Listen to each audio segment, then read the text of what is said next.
आरती कर लीजिए। शाम को एक साथ जब आरती कर कितना सुंदर लगेगा।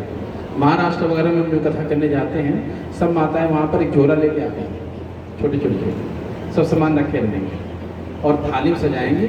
इतना सुंदर दृश्य होता है, यहाँ से वहाँ तक भरा हुआ। सोचिए शाम का समय हो 5 बजे का और ज़्यादा न दिखे और कितना सुंदर लगेगा ना, एक साथ आरती होते हुए सब लोग सोच के मैं आरती कर रही हूँ। तो यहाँ जो लड़ाइयाँ होती हैं ना, तो वो उससे बच जा सकें। और पंडित जी इसको कराना तो आप लोग करेंगे ही, लेकिन जो आप सब लोग ला सकते हैं लाइए, है ना। हाथ झुलाते तो अच्छा ठीक लगता है, लेकिन थोड़ा सा भरा रहे तो और अच्छा लगेगा, है ना। और ये परिपाटी डालिए हमेशा, जहाँ भी जाइए ना पूजा पाठ में, जैसे मान लीजिए सत्यनारायण कथा सुनने जाए, वहाँ पर नहीं ले जाएंगे, हमें उसी की आरती नहीं करनी, हम तो अपनी आरती करेंगे भाई, तो हमारी पूजा लगेगी ना अपनी। और पंडित जी जो अपना घी तेल सब दे रहे तो उनका लगेगा, आप नहीं लगने वाला, आप तो निमित्त मात्र हो बस, है कि नहीं। इसलिए पोस्ट ऑफिस पोस्टमैन मत बनिए, स्वयं जो है पोस्ट ऑफिस बन जाइए, आरती करिए, क्यों पंडित गलत है ना। अच्छा लगेगा आप सब लोगों को भी, ऐसे लगेगा मैं कर रहा हूँ, मैं कर रही हूँ, ऐसा। बोलो वृंदावन बिहारी लाल की जय हो। जय जय श्री राधे, जय जय श्री राधे, जय जय श्री राधे।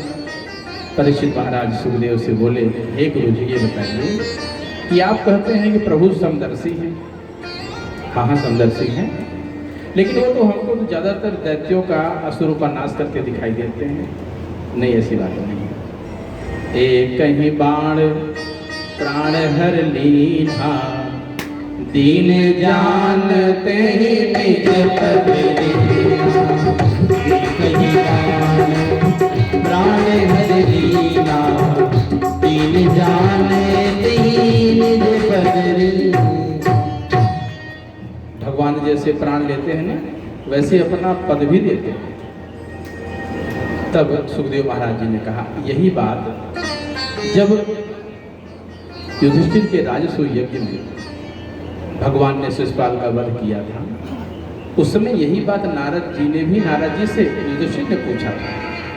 क्योंकि वहां पर जब भगवान का अगर पूजा किया जा रहा था, उसका विरोध शिशुपाल ने किया था, तो भगवान ने क्या किया था, भगवान ने उसे बोलने दिया, खूब गाली दे रहा था, ओ ग्वाले, गाय चराने वाले, तुम क्या जानो कि राजशाही क्या होती है, पूजा क्या होती है। सभी पांडव मारने दौड़े, भगवान ने सबको रोक दिया। दाऊ भैया भी मारने दौड़े, सब रोक दिया। चिंता न करो, मैंने अपनी बुआ को 100 अपराध क्षमा करने का वचन दिया। जैसे 100 पूरे हुए, वैसे भगवान ने अपने दिव्य चक्र दर्शन से उसका गला काटा, और जो गला काट दिया ना, उसके शरीर से दिव्य ज्योति निकली, भगवान के चरणारविंदों में जाकर के मिली। यह जब लोगों ने आश्चर्यचकित देखा, तब यह प्रश्न नारद जी ने किया। तब नारद जी ने कहा कि हे युधिष्ठिर, भगवान से तो कोई भी आप रिश्ता बनाना चाहो बना ले, वो मानते हैं। एक बार भगवान के पास सारे राक्षस आए, दैत्य आए, उन्होंने कहा प्रभु हमें तो कुछ इनाम मिलना चाहिए। कहा क्यों? कहा इसलिए कि आपका आविर्भाव मेरे कारण ही होता है। कहा कैसे? कहा हम लोग जब उत्पात मचाते हैं तो आप धरती का भार हरण करने के लिए आते हो। भगवान ने कहा भजन करो।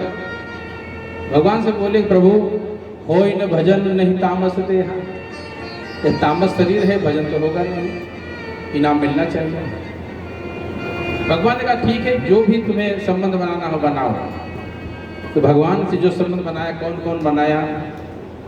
गोप्याः कामात् भयोत कंसः, दैवदास चतयो नृपः, संबंधाद विष्णयः स्नेहा, धूपम भक्तया वयम विभो। काम क्रोध वृत्तियों का मारना बड़ा मुश्किल है, लेकिन इन्हीं काम क्रोध को अगर भगवान तरफ मोड़ दिया जाए, इसी से भगवान मिल जाते हैं। पूछिए कैसे? गोपियों ने भगवान से कामात, भगवान श्री कृष्ण ने प्रेम किया, भगवान मिले हुए ना। कंस भयभीत था। नारद से पूछा मेरा मारने वाला कैसा रहेगा? उन्होंने कहा काला काला होगा, मुरली वाला होगा, घुंघराले बाल वाला होगा। हर क्षण हर पल वो भगवान को भी देखता था। बोलिए कोई ऐसी भक्ति कर सकता है? एक बार जो मित्र होता है ना, बहुत प्रिय होता है, वो बेचारा भूल जाता है अपने मित्र को कभी कभी। लेकिन जो दुश्मन होता है, हम लोग कभी नहीं भूलते दुश्मन, भूलते कभी नहीं। वह भय से कांपता रहता था। कभी कभी किसी को भय हो जाता है ना व्यक्ति को, हम लोगों को भी, तो दिन रात नींद नहीं आती, ऐसे लगता है बैठा है वहां है ऐसे। एक बार मैं अपनी कहानी सुनाता। जब अभी बताया ना हम वहाँ पहाड़ पे थे, पर्वत पे, वहाँ से सन 2006 में वापस वृंदावन मथुरा आए जब, तो हमारे हमसे ही गलती से इंटरनेट से गड़बड़ा गया मामला और मैसेज पहुँच गया उधर हमारे घर वालों के पास। घर वाले ढूंढते ढूंढते आए और वो लोग आ रहे थे आश्रम पे और मैं जो इधर से जा रहा था। और भय कितना भयानक होता मैं बताता हूँ। मैं गोवर्धन चौराहे पर पहुंचा, गोवर्धन परिक्रमा लगाने के लिए, और गोवर्धन चौराहे पर जितनी गाड़ियां खड़ी थी, जितने लोग थे, सब में हमारा एक रिश्तेदारी दिख रहा था, सब में, चाहे स्त्री चाहे पुरुष। आज जब कथा पढ़ रहा था तब पता चलता है देखो कितना सही चीज अनुमानित है। तो जो भय होता है ना, हर पल हर क्षण वही दिखता है, और हर पल हर क्षण जब दिखता है तो कंस इसी तरह से भगवान को प्राप्त करते हैं। शिशुपाल बिना भगवान को गाली दिए बिना नींद नहीं आती थी, और जब से भगवान उसकी स्त्री को शिशुपाल रुक्मिणी मैया को लेकर चले गए ना, तब से और क्रोधित रहता था। यही है हमारी पत्नी का हरण कर रही है, और गाली देता था। लेकिन भगवान समदर्शी है, एक हाथ से तो उसे प्राणदंड देते हैं, लेकिन एक हाथ से अपना निज लोक भी देते हैं। सुखदेव जी कहते हैं कि परीक्षित ऐसा नहीं है। भगवान के महाभागवतों में से प्रहलाद और राजा बलि भी थे, जिन्होंने भगवान का महाभागवत माना जाता है। हिरण्याक्ष की कथा आपने पहले सुन ली है, अब उसके बड़े भाई हिरण्याकश्यप कथा सुनिए। हिरण्याकश्यप ने तपस्या करी, ब्रह्मा जी से वर मांगा। जब तपस्या करने जा रहा था ना, बृहस्पति देवताओं को पता चलेगा, तो बृहस्पति देव कौवा का रूप धारण करके आगे बैठ गए। जब वो जैसे ध्यान करना शुरू करता ना, वैसे ही कहते नारायण नारायण। अच्छा, नारायण नाम से बड़ी चिढ़ थी उसको। इस तरह से वो उस दिन ध्यान नहीं कर पाया, वापस चला गया अपने घर। जब घर वापस चला गया, कयाधु ने कहा करे आप तो तपस्या करने के लिए गए थे, कैसे वापस आ गए? अरे क्या कहूँ, वहाँ जैसे बैठता था वैसे कौआ को बोलता नारायण नारायण कहता था। अच्छा, नारायण कहता था। कयाधु बहुत ही धर्मस्थित है। अगर पति कितना बिगड़ा बिगड़ेल हो, अगर हमारी माताएं चाह लें ना, उनको लाइन में 2 मिनट लगाते हैं। अब जैसे हमारे सतीश भैया हैं, ये करते हैं, उन्होंने बंद कर दिया कि आप नहीं पिएंगे, 4-5 दिन से नहीं पी रहे हैं जब से कथा हो रही है। और ये इन्हीं का चमत्कार है, देवी जी का। तो ऐसे कयाधु ने हिरण्याकश्यप के मन का भोजन बनाया। जैसे दाल दिया, अच्छा तू क्या बोलता कौवा? अरे नारायण बोलता, और क्या बोलता? सब्जी। अच्छे नारायण बोलता था? हाँ नारायण बोलता था। मिठाई दे, जो भी अच्छा लगता था वो बनाई। और उस दिन जो है रात भर में 108 बार हरे कृष्ण नारायण कहवा लिया। नारायण कहते कहते उसी दिन कयाधु के कुक्ष में प्रहलाद जी का विवाह हुआ। बोलो भक्तवत्सल भगवान की जय हो। इस तरह से जब और सुबह उठ करके तपस्या करने के लिए चला गया। जब चला गया, बैठ जाइए।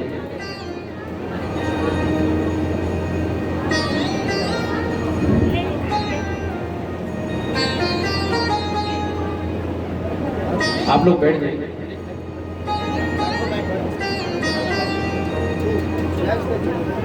बोल वृंदावन बिहारी लाल की जय हो। जय जय श्री राधे, जय जय श्री राधे, जय जय श्री राधे। हिरण्यकश्यप चले गए और यहाँ कयाधु का हरण इंद्र करता है। रास्ते में जब वो मारने के लिए जा रहा था तो नारद जी मिल गए। नारद जी छुड़ा करके लाते हैं अपने आश्रम में। जब हिरण्यकश्यप तपस्या पूरा करके आता है, वर मांगा ब्रह्मा जी से, कहा मुझे अमर होना है। कहा अमर तो मैं भी नहीं हूं, कुछ और वर मांग लो। तो मांगा दिन में न मरूं, रात में न मरूं, ऊपर न मरूं, नीचे न मरूं, घर के अंदर न मरूं, बाहर न मरूं, अस से मरूं, सस से न मरूं, और इस जीव जगत में जितने प्राणी हों उनसे न मरूं। ब्रह्मा जी ने सोचा मांगने वाले तो बहुत हुए, तुम जैसा मंगेड़ा कोई नहीं हुआ। और इस तरह से जब हिरण्यकश्यप वापस आया तो कयाधु भी आई। कयाधु प्रहलाद जी का जन्म होता है और उनके प्रहलाद 4 भाई होते हैं, आहलाद, अनुहलाद, सहलाद और प्रहलाद। प्रहलाद जो है ब्राह्मण शील संपन्ना सत्यवादो जितेंद्रिय, लेकिन एक ग्रह उनको हमेशा पकड़ लिया था। वह क्या? कृष्ण ग्रहीत मानस। भगवान कृष्ण का जो प्रेम हमेशा उनके हृदय में बरसता रहता था। और जानते हैं जब कभी किसी एक घर में या परिवार में किसी को एक ग्रह लग जाता है, सबको लगभग धीरे धीरे लग जाता है। एक भजनानंदी हो जाता था, सबको भजनानंदी बना देता था।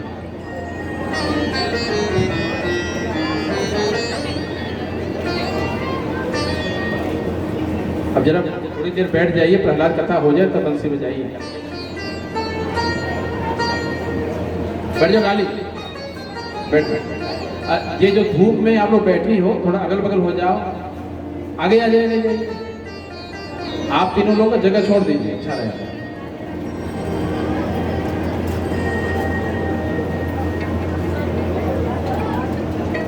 इतनी धूप है, आप लोग यहाँ बैठे। अभी कन्हैया का जन्म होगा, जन्मोत्सव मनाया जाएगा।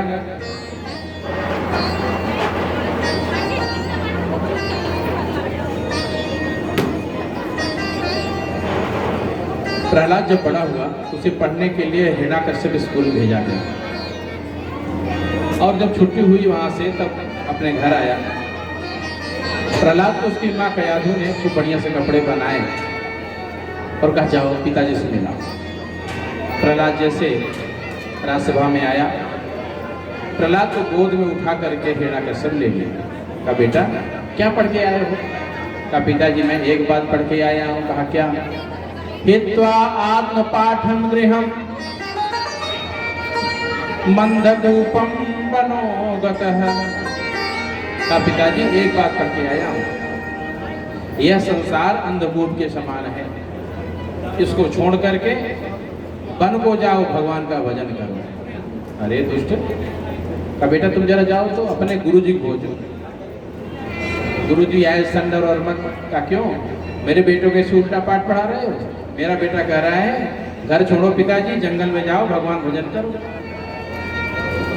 महाराज मैंने ऐसी कैसी विद्या नहीं सिखाई है, हम तो आपके द्वारा जो दिया गया पाठ्यक्रम वही पढ़ा रहा हूँ।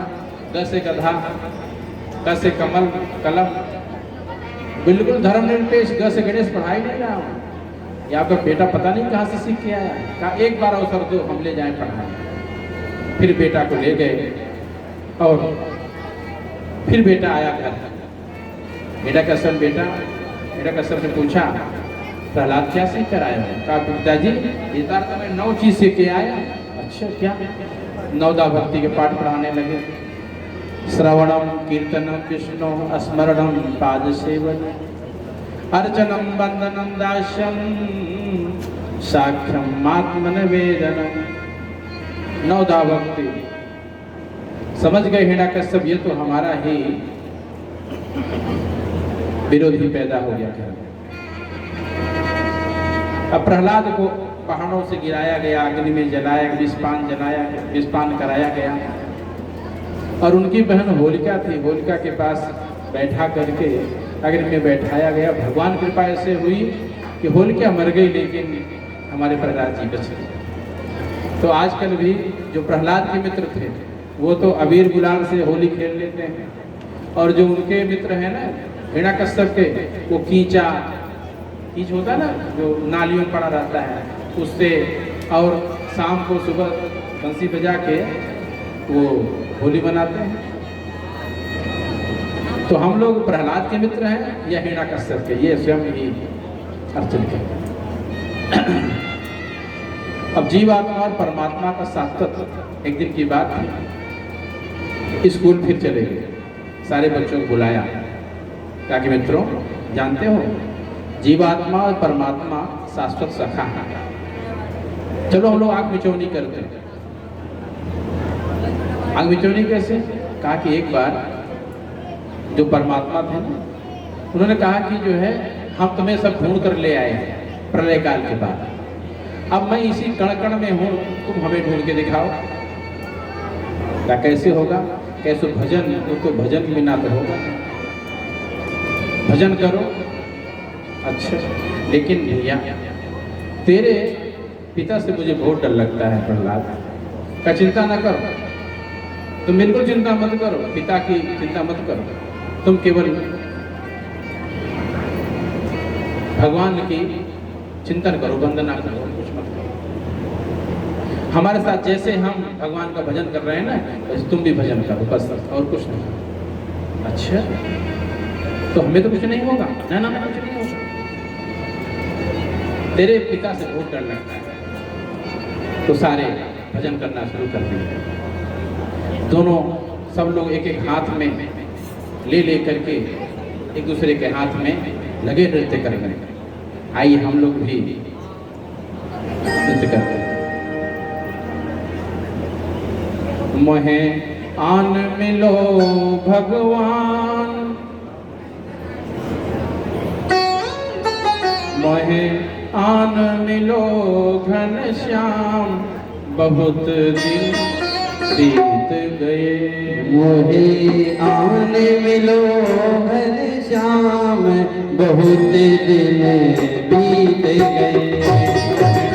आन मिलो घनश्याम, बहुत दिन बीत गए। मोहे आन मिलो घनश्याम, बहुत दिन बीत